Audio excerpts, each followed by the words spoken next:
In this video, I'll explain which supplements for ADHD actually make sense and why most lists get it wrong. Here's the common scenario. You're reading an article titled Best Supplements for ADHD. It's a shopping list: magnesium, zinc, omega-3, L-theanine, and 10 more. Most people ask the question, will this supplement help my ADHD? But clinically, that's the wrong question. The real question is, what is the bottleneck in this person's attention system? Because supplements don't treat ADHD. They sometimes correct the rate limiters: sleep timing, iron constraints and dopamine synthesis, membrane signaling, and effort metabolism. I'm Dr. Rege, consultant psychiatrist and educator. By the end of this video, you'll know which 5 supplements are worth considering, why they work, and how to think about them the way clinicians do. Before we get into the 5, we need to set some rules. Otherwise, this becomes another stack video. This video is educational, not personalized medical advice. Supplements interact with medications and medical conditions.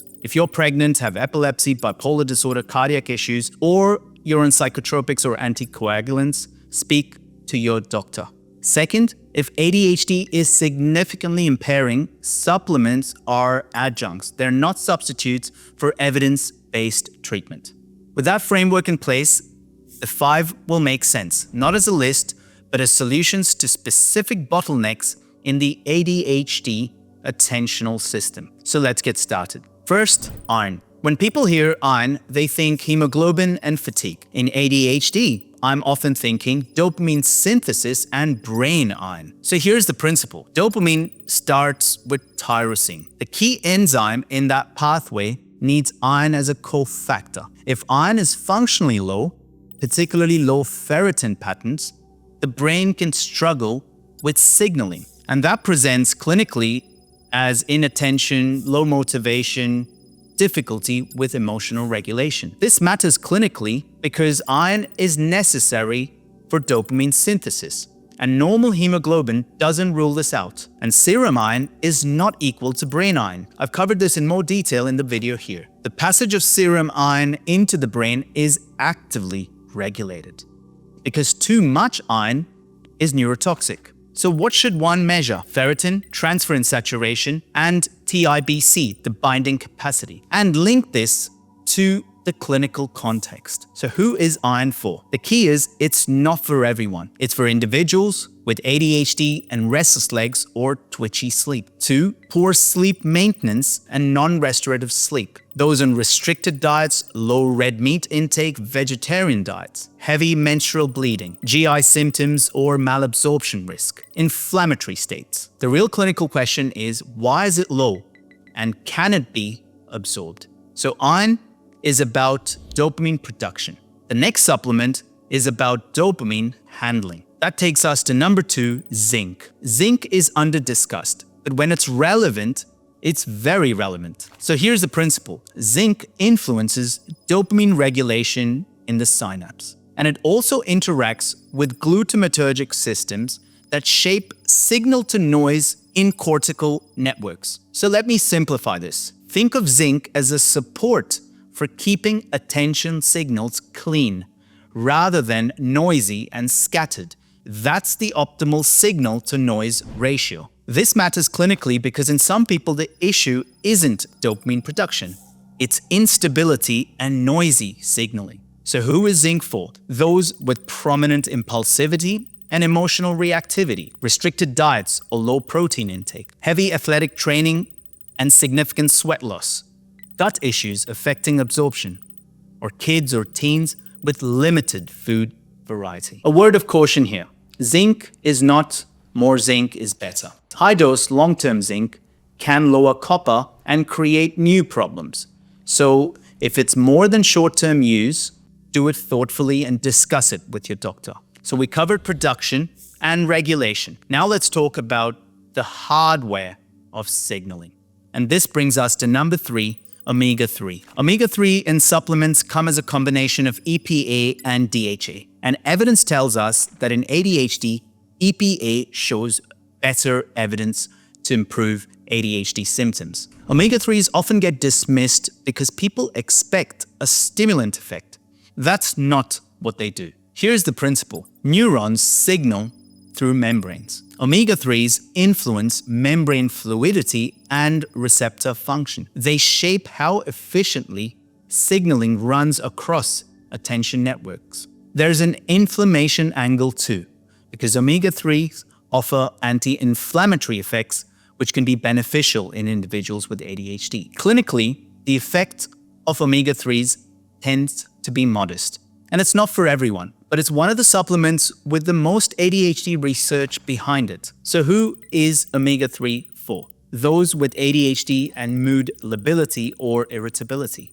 Those with low oily fish intake. People with cardiometabolic risk. Children and adolescents with restricted dietary intake. In ADHD, the doses of omega-3s, specifically EPAs, tend to be higher doses. As mentioned, always discuss this with your doctor. So we've covered production, regulation, and membrane signaling. Number 4 is a supplement that focuses on timing. That's melatonin. Melatonin acts as an important circadian tool in ADHD management because circadian dysfunction is a core part of the ADHD phenotype. Most individuals use melatonin like a sleeping tablet. That's why it often fails. Here's the principle. Melatonin is not a sedative. It tells the brain that it's dark. So it's useful when the issue is delayed sleep phase, which is extremely common in individuals with ADHD. So what melatonin can do here is it can help shift timing when used correctly. In delayed sleep phase, late sleep results in less sleep and therefore worse ADHD symptoms the next day. So melatonin helps those who have ADHD with delayed sleep phase, those who say, I can't sleep till 1 to 2 a.m., or those with ADHD and ASD overlap, teens with consistently late sleep onset, or adults